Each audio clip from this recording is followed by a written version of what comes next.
숙제 풀고 갔었어? 그럼 페이지수 어디야? 그 100쪽부터 100? 오늘 100쪽 진도 나가면 돼. 네. 보자. 그러면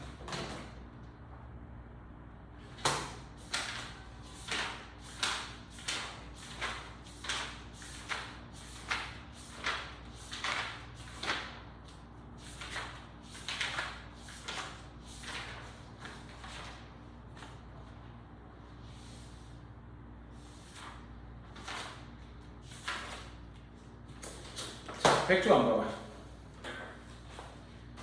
자, 100쪽에 필기 준비해라. 생물과 환경이다. 자, 생물과 환경. 자, 여기서 우리가 알아둬야 될 걸 갖다가 보면 첫 번째로 우리가 뭐를 갖다가 알아둬야 되냐면 이 생태계라는 단어는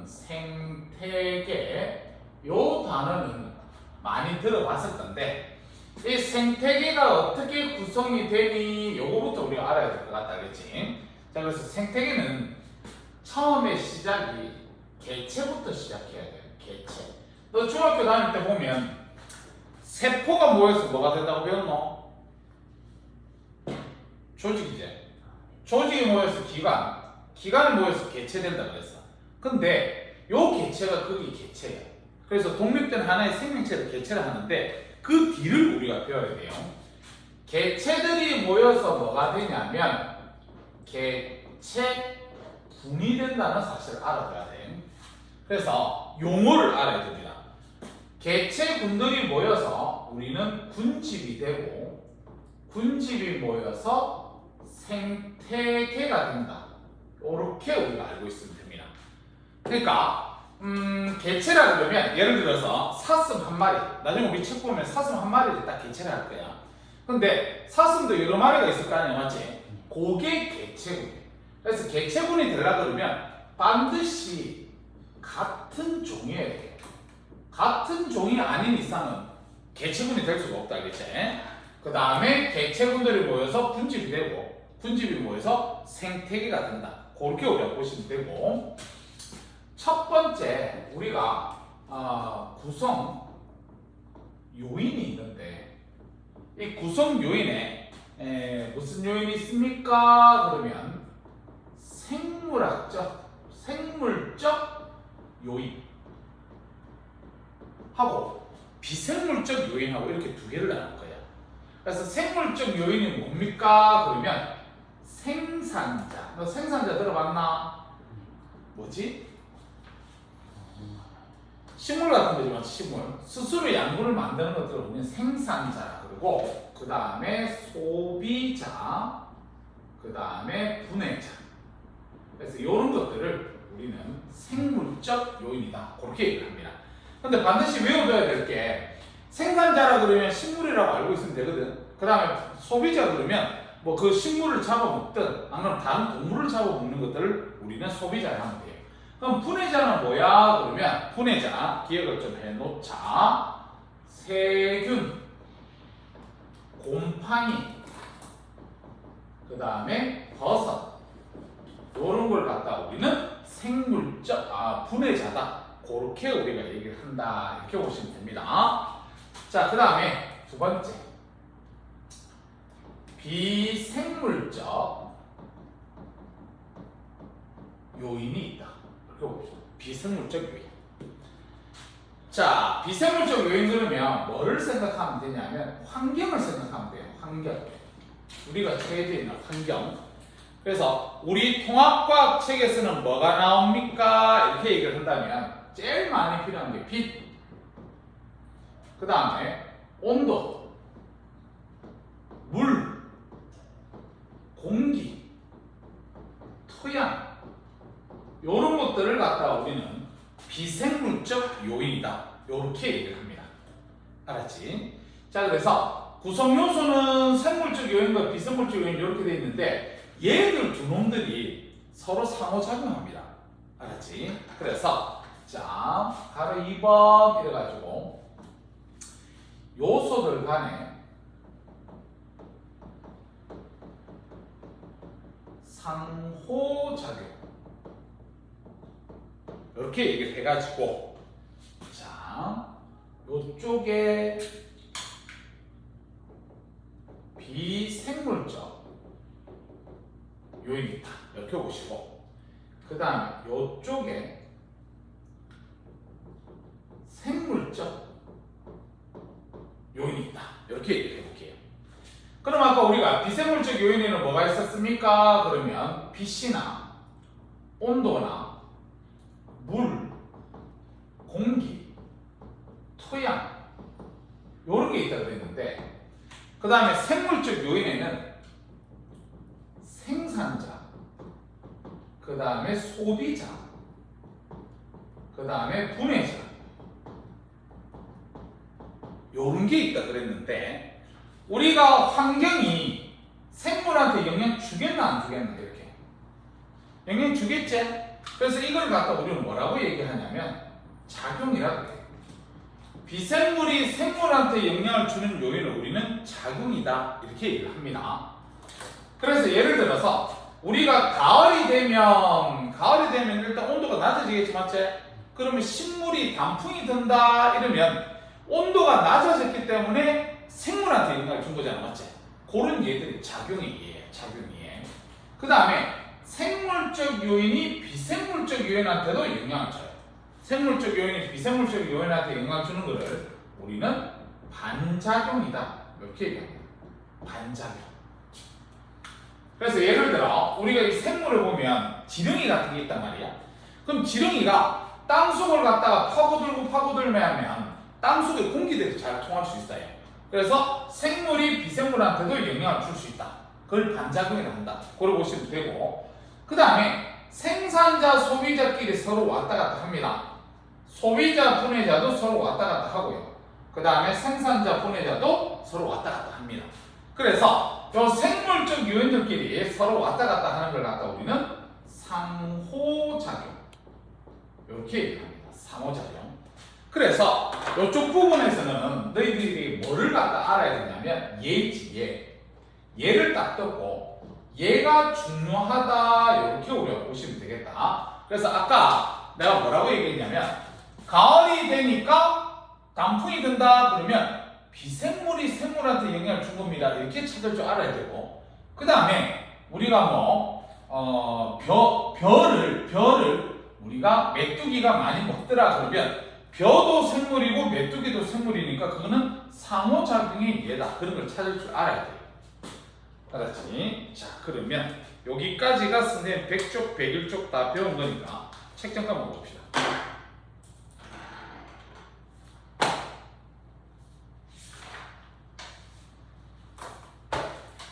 자 우리 책에 보면 자 1번에 생태계 동그라미 1번에 생태계 동그라미 합쳐봐. 생태계.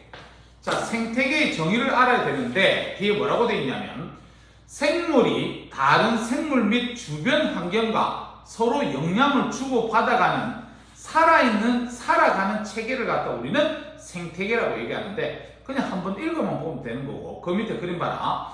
사슴 한 마리를 개체라 그랬어요. 알겠지? 그 옆에 개체군 동그라미 쳐라. 개체군 동그라미 쳐서 개체군의 정의가 밑에 나와 있는데 일정한 지역에 사는 자 작은 별표 하나 때리고 줄쳐라. 같은 종의 개체들의 무리 같은 종의 개체들의 무리를 우리는 개체군이라 합니다. 그래서 위에 그림 보면 사슴만 딱 여러 마리 딱 표현해놨지 맞지? 자 그 다음에 군집 동그라미 치세요. 용어를 외워야 됩니다. 그 다음에 군집들이 모이면 생태계 동그라미 치세요. 그래서 개체보다는 더 크면 개체군 개체군보다 더 크면 군집 군집보다 더 크면 생태계 그걸 보시면 되겠다. 그 밑에 2번 생태계의 종류 그래서 요것도 눈으로 보면 되는데 우리 열대우림, 삼림, 초원, 갯벌, 사막, 연못, 공원, 저수지 이런 것들 전부 다 생태계라고 얘기할 수 있습니다. 너 저기 만약에 우리 집에 수족관을 갖다가 집에 있다 그러면 수족관도 생태계입니다. 알겠죠? 그래서 그런 게 생태계다 그렇게 보시면 되겠고 그 밑에 2번 갑니다. 생태계의 구성요소 그래서 밑에 1번에 생물요소 동그라미 쳐 생물요소 생물 요소 동그라미 쳤으면 저 뒤에 줄쳐라. 생산자, 소비자, 분해자 줄쳐. 그래서 그 밑에 생산자 동그라미 쳐봐. 생산자가 뭐야? 그러면 일단 광합성 줄쳐야 되고요. 그 밑에 양분을 스스로 만드는 생물을 줄쳐. 이렇게 양분을 스스로 만드는 생물을 그 옆에다가 적어라. 우리는 독립영양 생물 이런 단어를 써요. 그래서 우리가 생산자 같은 거를 우리는 독립영양 생물이다. 그런 단어를 쓴다. 이렇게 우리가 보시면 되겠다. 자, 그래서 거기에 해당하는 얘 줄쳐라. 식물 줄치고 식물 플랑크톤 줄치세요. 식물하고 식물 플랑크톤이 우리는 생산자에 속하고 오른쪽에 소비자 동그라미 쳐라. 다른 생물을 먹이로 하여 양분을 얻는 생물. 그래서 그러니까 다른 놈들을 잡아먹는 거야. 알겠지요? 그래서 그 옆에다 적어놔라. 이런 거를 우리는 종속 영양 생물 이렇게 얘기합니다. 종속 영양 생물. 자, 그래서 밑에 얘 보니까 너 초식동물 토끼 같은 경우는 생산자를 잡아먹잖아. 풀 같은 거를 맞지? 그래서 초식동물 되고 육식동물 되고 뒤에 둘처럼 동물 플랑크톤. 우리 아까 식물 플랑크톤은 생산자가 되었거든. 근데 동물 플랑크톤은 소비자입니다. 알겠죠? 자, 그 다음에 마지막 분해자 동그라미 쳐. 그 밑에 중간점이 줄쳐라. 사체나 배설물에 줄치고 그 밑에 유기물을 분해합니다. 사체 배설물 안에 유기물 들어있을 거잖아. 맞지? 그거를 분해하는 것들을 우리는 분해자라 얘기를 하는데 그 밑에 얘 줄쳐. 세균, 곰팡이, 버섯 이런 게 우리는 분해자다. 그렇게 보시면 되겠다. 그 밑에 동그라미 이번에 비생물 요소 동그라미 쳐. 비생물 요소. 비생물 요소 동그라미 쳤으면 중간쯤에 환경 줄치고 저 그 뒤쪽에 빛, 온도, 물, 토양, 공기 그거 줄칠 수 있도록 그렇게 해라. 알겠지? 그러면 됐다. 다음 문제 갑시다. 자, 다음 페이지 3번에 보면 생태계 구성 요소 사이의 관계 동그라미 쳐라. 뒤쪽으로 쌤 읽어보면 생태계는 생물 요소와 비생물 요소의 상호 관계가 유지되는데 그 밑에 그림 보면요. 지금 우리가 방금 전에 필기했던 그림이 있잖아. 맞지? 이 그림. 근데 선생님은 그림을 안 그렸는데 이걸 통틀어서 우리 뭐라고 얘기를 하냐면 일단 그 그림 별표 3개 치세요. 별표 3개 치고 이 비생물적 요인과 생물적 요인을 갖다 통틀어서 거기 생태계라고 합니다. 생태계 동그라미 쳐놔. 그림에. 그럼 생태계에서 왼쪽에 보면 비생물적 요소 그래서 빛, 온도, 물, 토양, 공기 나와 있고 오른쪽에 보면 생물 요소 그래서 생산자, 소비자, 분해자 이렇게 돼 있는데 그게 녹색 화살표 한다고. 녹색 화살표. 녹색 화살표가 비생물적 요소가 생물 요소한테 영향 주는 거지. 맞지? 거기다 작용이라고 적으세요. 작용이라고 적었으면 오른쪽에 동그라미 1번에 있는 거 봐라. 비생물적 요소가 생물적 요소에 영향을 준다. 그래서 그 밑에 얘 2개 있지? 2개 묶어 놓으세요. 얘를 우리는 구별할 줄 알아야 되는데 하나 읽어볼게. 토양에 양분이 풍부하면 그럼 토양이면 이거 비생물적 요소잖아. 뒤에 식물이 잘 자란다. 그러니까 비생물이 생물한테 영향 주는 거잖아. 맞지? 그래서 이걸 딱 듣고 니는 작용이라는 걸 찾을 줄 알아야 됩니다. 이게. 그 다음 두 번째도 봐라. 가을에 기온이 낮아지는 거는 비생물적 요소잖아. 맞지? 근데 뒤에 은행잎이 노랗게 변한다. 은행잎 생물이거든요. 그래서 비생물이 생물한테 영향을 주는 거다. 그래서 얘를 읽고 이건지를 찾아야 되는 겁니다. 알았지? 자, 그 다음 다시 그림 봐라. 다시 그림 보면 2번이 보니까 생물적 요소가 비생물적 요소한테 주는 빨간색 화살표 있지? 그거를 반작용이라고 적으세요. 반작용. 자, 반작용을 적었으면 오른쪽에 있는 글자 한번 봐봐. 2번 생물 요소가 비생물 요소한테 영향을 준다. 그래서 그 밑에 얘 2개 묶어라. 얘 2개 묶어서 한번 봐라. 낙엽이 쌓여 분해되면 토양이 비옥해진다. 낙엽이 생물이잖아요. 근데 토양이 비옥해진다 그랬으니까 비생물한테 영향을 준 겁니다. 맞지? 그 다음에 밑에 지렁이 생물이거든요. 나중에 저기 보면 토양의 통기성을 높인다 그랬으니까 비생물한테 영향 준 거예요. 그래서 생물이 비생물한테 영향을 준 거다. 그렇게 찾아내면 된다. 그 다음 그 밑에 3번이 뭐냐면 얘들끼리 왔다 갔다 하는 게 3번이지. 맞지? 쌤은 상호작용이라 했는데 그게 오른쪽에 있는 글자 한번 읽어보자. 생물 요소 사이에 서로 영향을 준다. 그래서 얘 봐라. 메뚜기 생물이거든요. 개체수가 증가하면 개구리 개체수도 증가하는데 개구리도 생물입니다. 그래서 생물이 생물한테 영향 준 거고, 밑에 초식 동물은 식물의 잎이나 열매 등을 먹고 산다. 요것도 생물이 생물한테 영향 준 것도 알겠지? 됐습니다. 그 밑에 가로 넣기 하고 1번부터 3번까지 문제 할게요.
됐어. 다 풀어줄게. 가로넣기 1번 생태계, 2번에 생산자, 3번에 소비자, 4번에 분해자, 5번에 비생물적 요소.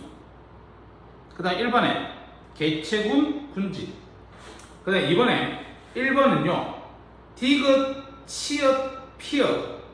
2번은 비읒, 이응, 지읒. 3번은 리을, 시옷, 키읓. 4번에 키읓, 니은, 미음. 3번에 1번 니은, 2번에 기역, 3번에 니은, 4번에 기역, 5번에 디귿. 괜찮나? 넘어가면 돼. 자, 다음 B. 필기하세요. 자, 2번 이래가지고 자, 생물과 환경의 상호작용이에요.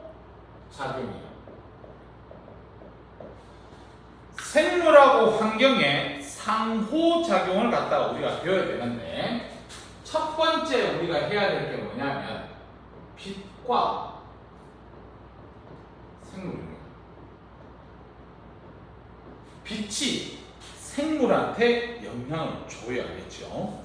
그래서 첫 번째가 뭐냐면은 빛의 세기. 빛의 세기. 자, 우리가 너 빛의 세기가 센 곳에 있는 식물이 잎이 두껍겠니? 빛의 세기가 약한 곳에 있는 애들이 잎이 두껍겠니? 센 곳이 두껍겠지, 맞지? 그래서 우리가 양지식물 감이 있습니다. 양지식물.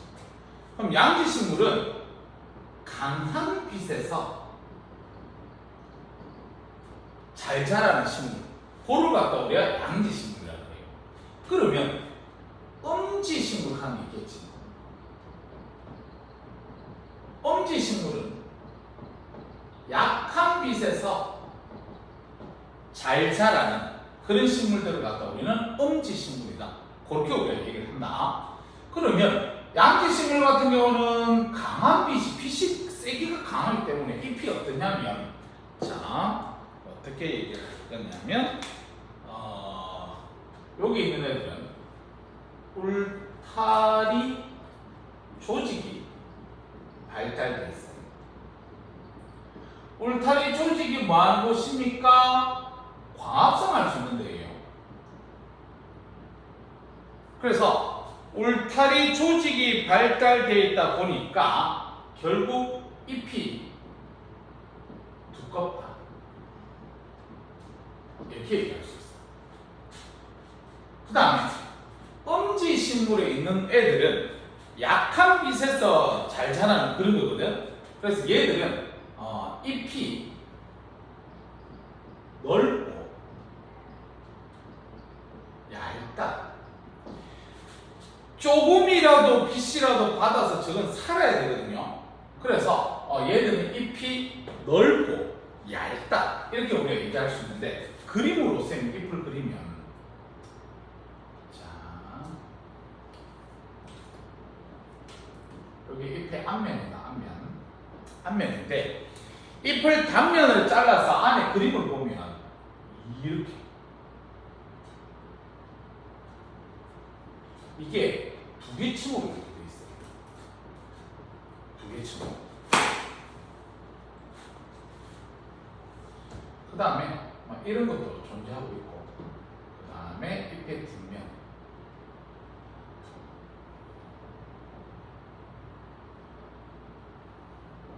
이렇게 우리가 쓸 수 있어요. 그래서 용어를 알아둬야 될 게, 이게 잎에 주렁주렁 열리는 요거 우리가 울타리 조직, 이렇게 얘기합니다. 울타리 조직. 그다음에 듬성듬성 있는 거, 요게 우리는 해면 조직, 이렇게 얘기하거든요. 이 울타리 조직과 해면 조직이 둘 다 뭐를 할 수 있는 곳이냐면, 둘 다 광합성을 할 수 있어요. 광합성. 그래서 강한 빛에서 잘 자라는 식물은 잎이 두껍다. 잎이 두꺼운 이유가 울타리 조직이 두 개 층으로 발달되어 있기 때문에 그렇다. 그렇게 우리가 보시면 되고, 음지식물 같은 경우에는요, 잎을 갖다가 단면을 이렇게 그려보면 울타리 조직도 많이 발달되어 있지 않습니다. 그리고 이런 것도 많지도 않고, 그래서 바로 이렇게 잎의 뒷면, 너 잎 뒷면에 여기에 구멍처럼 뚫혀져 있는 거, 이걸 뭐라 부르는지 아나? 잎의 뒷면에 있는 이 구멍을 뭐라 불러요?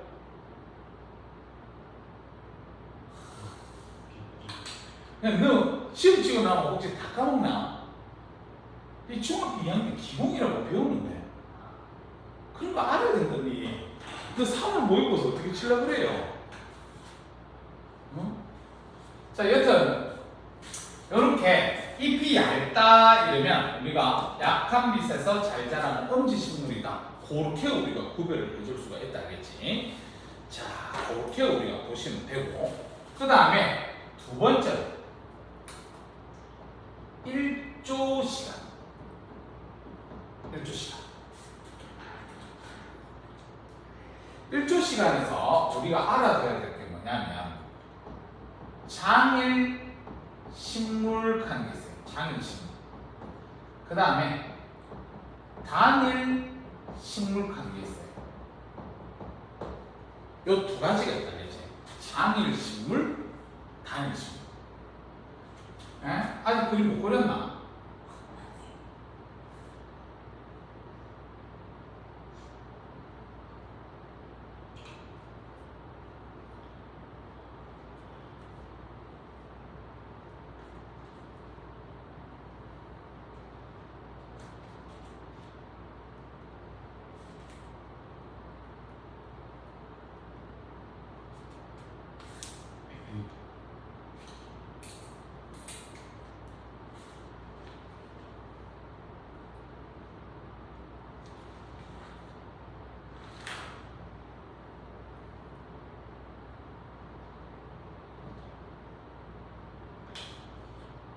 됐나?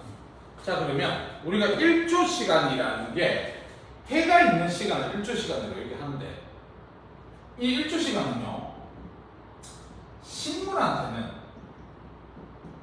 개화에 영향을 줘요. 개화라는 건 꽃이 피는 거거든요. 그 다음에 동물한테는 생식 주기에 영향을 줘요. 그러니까 지 새끼 낳는데 영향을 줘요. 1조 시간. 그래서 장일 식물이 뭡니까? 이렇게 우리가 얘기를 한다면 장일 식물은 장자가 길장자예요. 일자는 해일자. 해가 길어질 때 꽃 피는 식물을 우리는 장일 식물이라고 그래. 다시 얘기해서 낮의 길이가 밤보다 길 때, 낮의 길이가 밤보다 길 때는 언제냐면 봄이다, 봄. 그래서 봄에 개화를 하는 식물을 장일 식물이라고 해요. 봄에 개화를 하는, 봄에 꽃 피는 식물. 그 다음 단일 식물은 낮의 길이보다 밤의 길이가 길 때, 그때 꽃 피는 식물이에요. 그럼 낮의 길이보다 밤의 길이가 길 때가 언제냐면 가을이거든요. 가을에 개화하는 식물을 우리는 단일 식물이다. 그렇게 얘기합니다. 그렇지. 자, 그러면 이거는 외우기가 쉽습니다. 장자가 길장자에 해일자니까 해가 길어질 때 꽃핀다. 해가 길어질 때가 봄이거든요. 그 다음에 그 반대가 단일 식물이다. 이렇게 외우면 된다, 알겠지? 그러면 이거 가지고 문제가 출제가 되는데 그 문제를 갖다 우리가 잘 봐야 돼요. 자, 이것도 밑에 그림 그려라.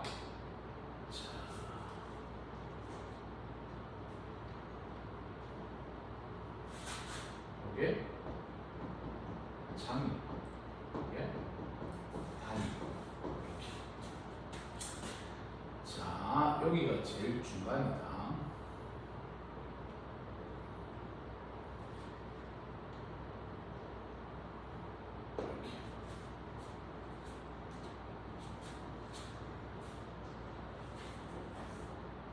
됐어요? 자, 그럼 다리. 자, 얘만은 그림을 요를 그려놨어.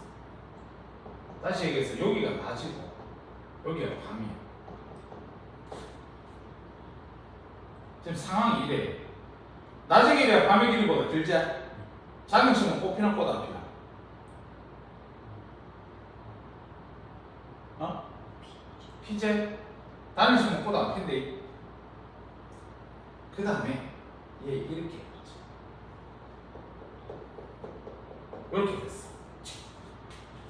그래서 요게 낮의 길이고 이게 밤의 길이다, 그치? 그러면 요 상황에서 장일식물 꽃 피나 꽃 안 피나? 장일식물 안 안 피제. 단식물은 꼭 피제 맞지. 그 다음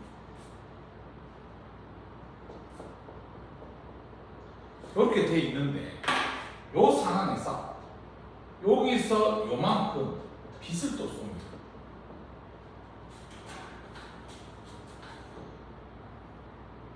요렇게 빗 쐈을 때 그러면 요 부분에 이제 빛이 이렇게 들어갔다 알겠지? 빛이. 그럼 이렇게 들어갔을 때 장일심은 꼭 피겠나 안 피겠나?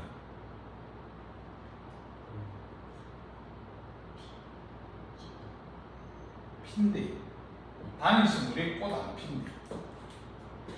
그게 왜 그러냐면 이게 이제 문제 출제될 때 발행이 우리가 중요한 게 뭐냐면 이거예요. 연속된 암기 길이하고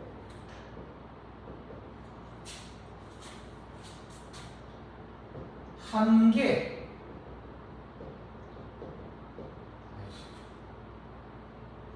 연속된 암기 길이하고 그 다음에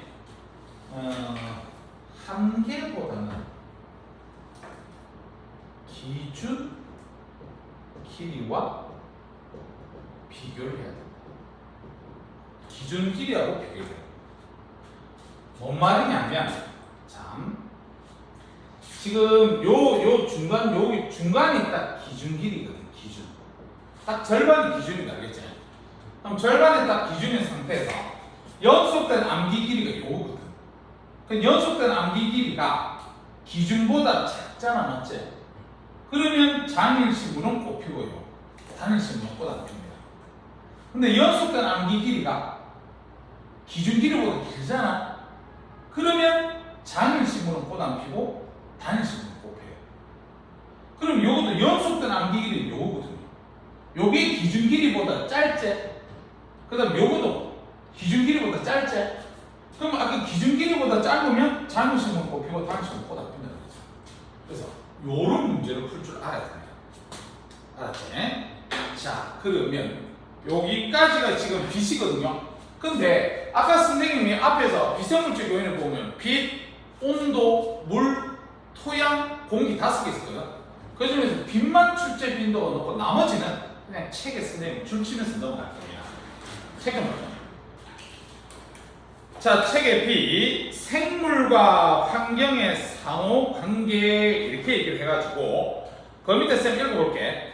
생물 요소와 비생물 요소는 서로 영향을 주고 받는데 생물은 빛, 온도, 물, 공기, 토양 등 여러 환경 요인에 대해서 적응하면서 살아가고 생물의 생명 활동으로 환경 요인이 변하기도 한다 되어 있는데 여기 필요한 단어는 하나도 없어요. 그 밑에 1번에 빛과 생물 되어 있는데 그 밑에 동그라미 1번에 줄쳐라. 빛의 세기와 생물 줄쳐라. 자, 그래서 그 밑에 표 바로 갑니다. 강한 빛에서 잘 적응하는 식물, 강한 빛 줄치고 그 밑에 양지 식물이라고 적어. 강한 빛에서 자라는 식물을 양지 식물이라 합니다. 그래서 오른쪽에 보면 빛의 세기가 강한 곳에서 잘 자랍니다. 그 밑에 줄쳐라. 울타리 조직 발달 줄치고 뒤에 잎이 두껍다 줄쳐. 그 다음 뭐 소나무하고 자작나무 이런 게 있습니다. 그 다음 그 밑에 약한 빛 줄치고 약한 빛에 잘 자라는 식물을 그 밑에 엄지식물이라고 적어라. 엄지식물. 그러면 그 옆에 뭐라고 되어 있냐 보자. 빛의 세기가 약한 곳에서 잘 자라는 걸 엄지식물이라 하는데 잎이 일반적으로 자 줄쳐라. 얇고 넓어. 그러다 줄치면 됩니다. 잎이 얇고 넓다. 그럼 엄지식물이야. 그래서 약한 빛을 효율적으로 흡수할 수 있습니다. 그래서 뭐 밤나무 뭐 이런 것들 나와 있다 이렇게 보시면 되는데 별로 그건 외울 필요 없어요. 얘는 외울 필요 없다 알겠죠? 자, 그 다음 그 밑으로 가서 거기 그림이 있습니다. 그림. 왼쪽 그림이 오른쪽에 있는 그림보다 왼쪽이 더 두껍지 맞지?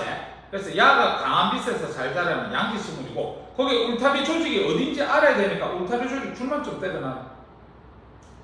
자, 울타리를 줄쳤으면 그 오른쪽에 광합성이 활발하게 일어난다. 그것도 줄쳐. 울타리 조직에서 광합성이 활발하게 일어납니다. 그 밑에 있는 글자는 위에서 줄쳤으니까 눈으로만 보자. 울타리 조직이 발달되어 있어 잎이 두껍다.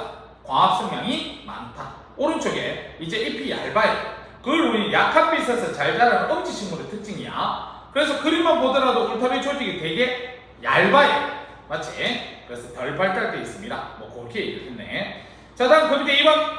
1조 시간과 생물 그리고 앞에 별표 하나만 좀 쳐줘. 1조 시간과 생물. 그래서 자, 1조 시간은 뒤에 돌쳐라. 동물의 생식 주기 뒤에 식물의 개화 시기에 영향을 준다. 이렇게 보면 되는데 동물에 대해서는 출제가 잘 안 됩니다. 그냥 눈으로만 봐. 꾀꼬리와 종달새는 1조 시간이 길어지는 봄에 번식하고 송어하고 노루는 1조 시간이 짧아지는 가을에 번식한다. 이건 별로 출제 빈도가 없는데 그 밑에 식물 동그라미 펴. 식물. 자, 붓꽃, 시금치, 상추는 자 출제라. 1조 시간이 길어지는 봄과 초여름에 꽃피고 이걸 장일식물이라 한다 그랬다. 장일식물. 그 다음에 코스모스, 나팔꽃, 국화는 출제라. 1조 시간이 짧아지는 가을에 꽃이 핀다. 이걸 우리는 단일식물이다. 이렇게 얘기했어요. 그래서 그 밑에 확대경 있는데 확대경 별표 3개 때리고 자, 거기 장일식물 동그라미 펴라. 장일식물 동그라미. 자, 1조 시간이 길어지는 출처라. 봄과 초여름에 꽃피는 식물. 뒤에 붓꽃 하나만 줄치고 밑에 단일식물 동그라미 쳐서 뒤에 가을에 꽃이 피는 식물 줄치고 코스모스 하나만 줄치세요. 그래서 그 밑에 있는 그림은 쉽습니다. 봐봐. 첫 번째 있는 그림은 낮이기나 밤이기나. 낮이 길잖아, 맞지? 그럼 낮이 길 때 꽃피는 식물은 장일이야, 단일이야? 장일이지. 옆에 그림 보니까 장일은 꽃 폈는데 단일은 꽃 안 폈지, 맞지? 그다음 그 밑에 있는 그림 봐라. 그 밑에 있는 그림은 밤이 길지, 맞지? 그럼 밤이 길 때 꽃 피는 식물은 아까 쌤이 단일 식물을 했잖아, 맞지?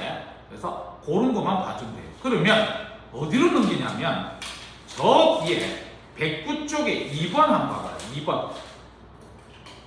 자, 109 쪽에 2번을 보면 자, 1조 시간이 식물의 개화에 미치는 영향을 알아보기 위해서 식물 A, B의 빛의 조건을 달리해서 개화 여부를 관찰하였다. 그림은 B 조건 1에서 4, 표는 1에서 4에서 A, B의 개화 여부를 갖다 나타낸 것이다.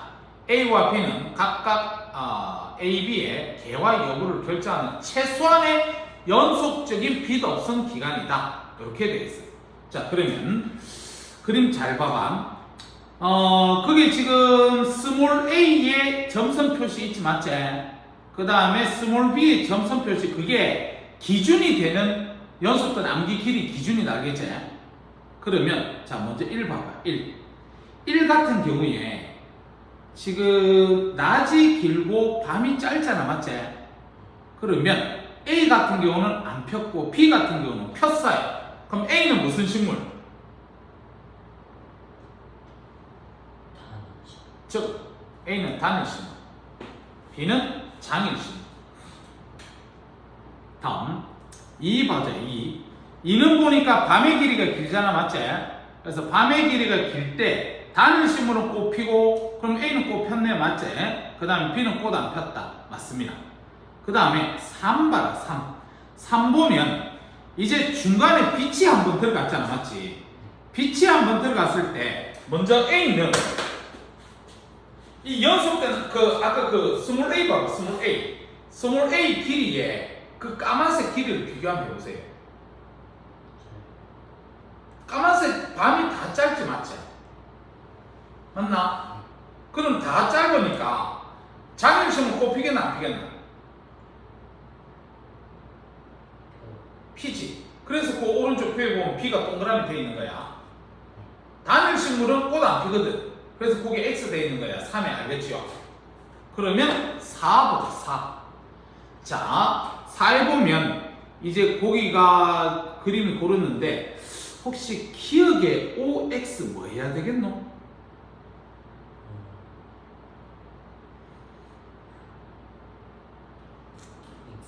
X지. 저거다, X. 그럼 물음표에는 뭐 해야 되겠노? 물음표에는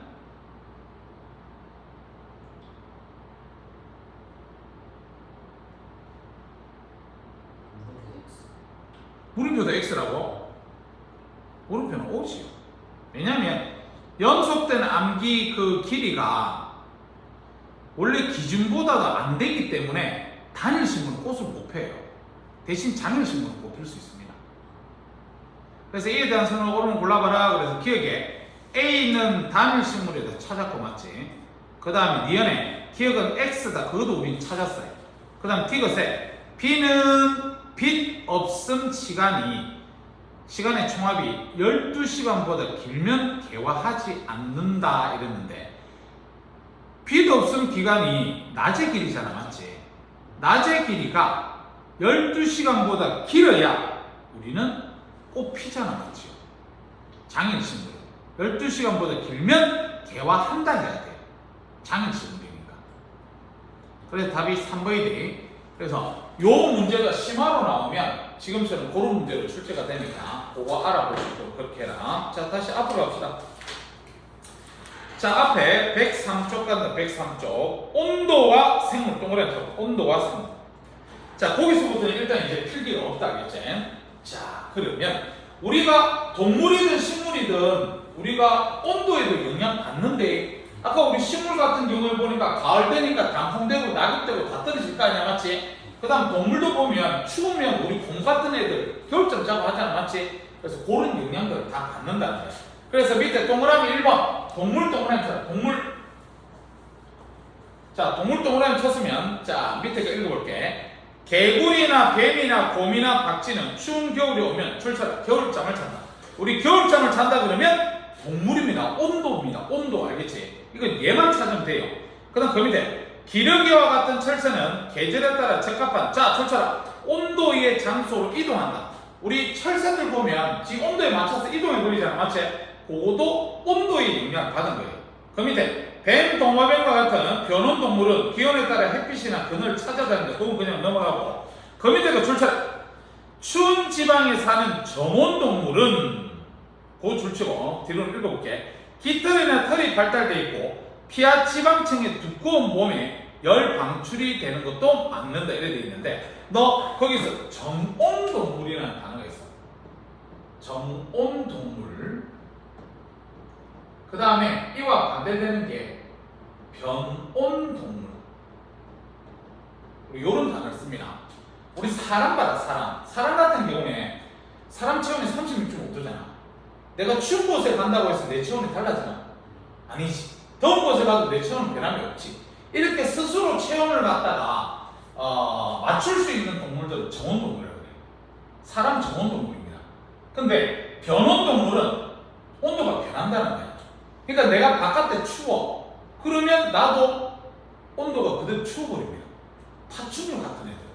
너 악어 있지 악어. 악어가 낮에는 이렇게 잘 걸어 다니는데 그러다가 밤이 돼버리면 이제 지도 추워져가지고 걷지를 못합니다.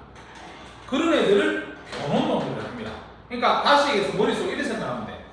외부 환경이 변해도 내 체온이 일정하면 정온동물이고 외부 환경에 따라서 내 체온도 변해버리면 변온동물이다. 그러고 보면 된다 알겠지?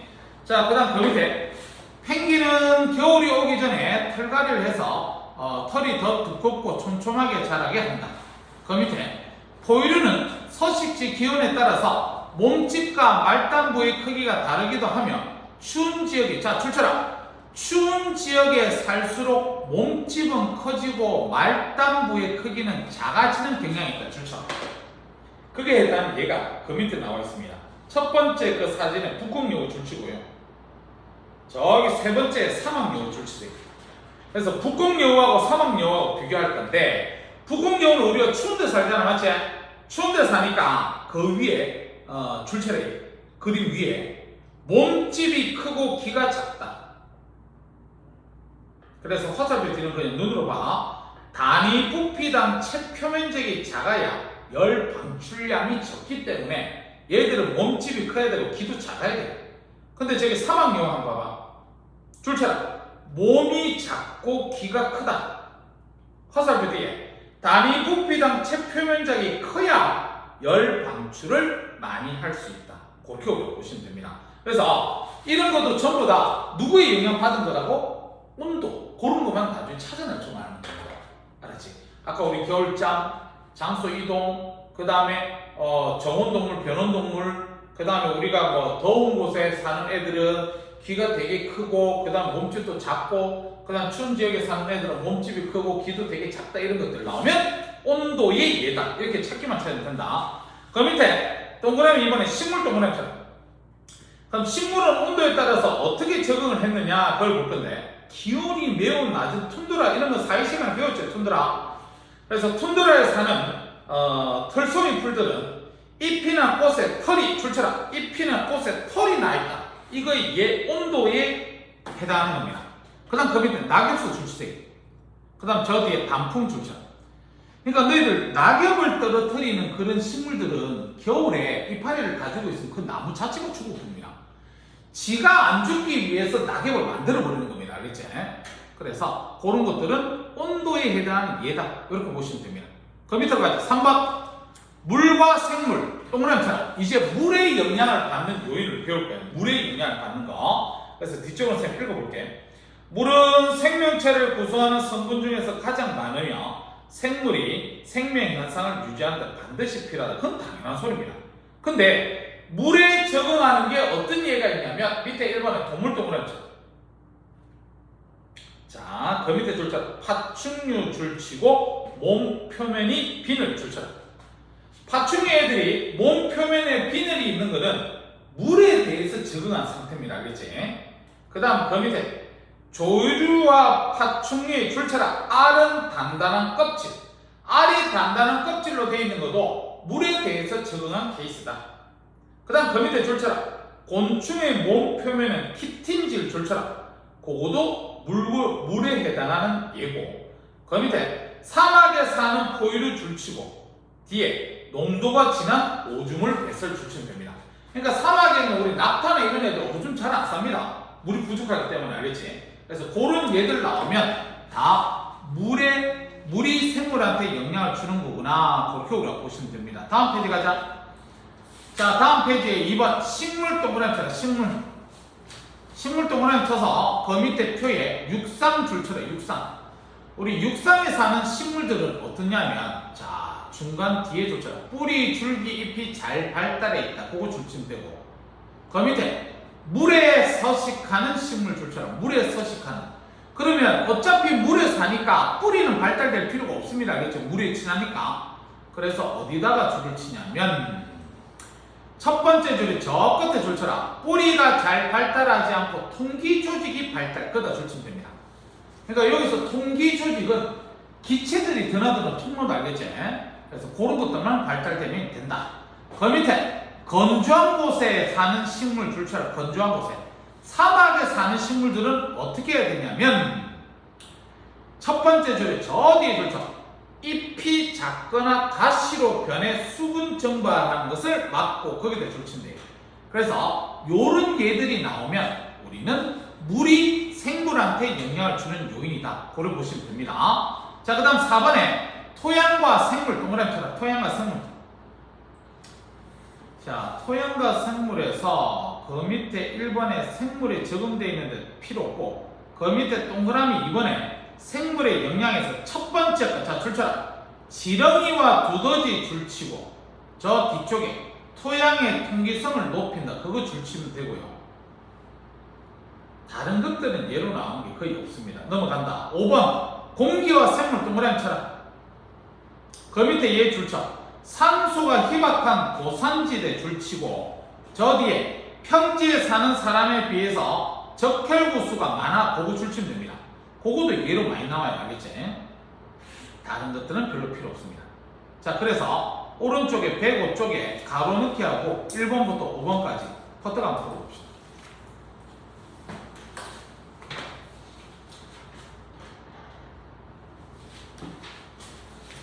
너 저기 중학교 3학년 그 범위 중에 좀 불안한 범위 없나?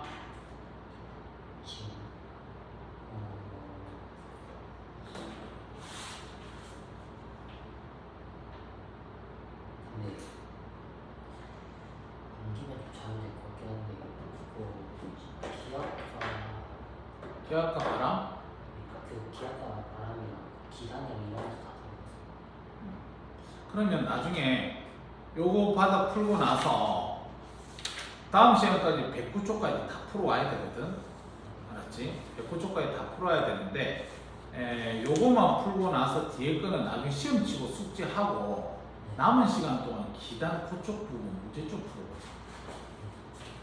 요거만 풀어.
다 했어?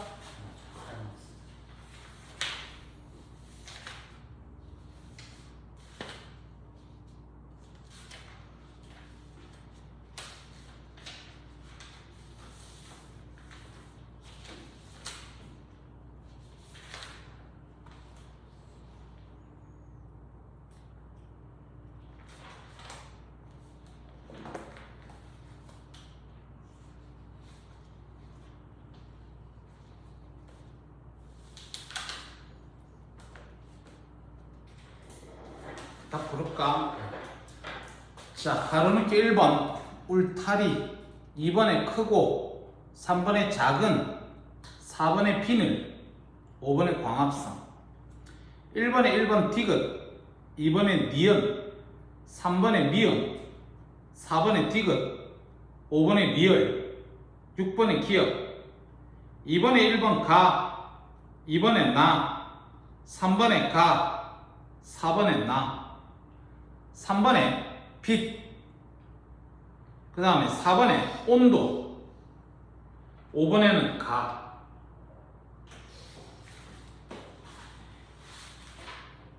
해나? 네. 그러면 시험 끝나고 숙제는 109쪽까지 해와. 그렇지? 그래서 지금 잘 들어라. 다음 주에 보면 8일 날은 네가 나오면 안 돼, 알겠지? 아니. 맞지?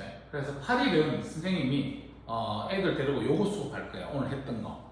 그거 수업할 거고 15일날 왔을 때 보면 아까 그까지 숙제가 돼 있어야 돼, 알겠지? 네. 됐습니다.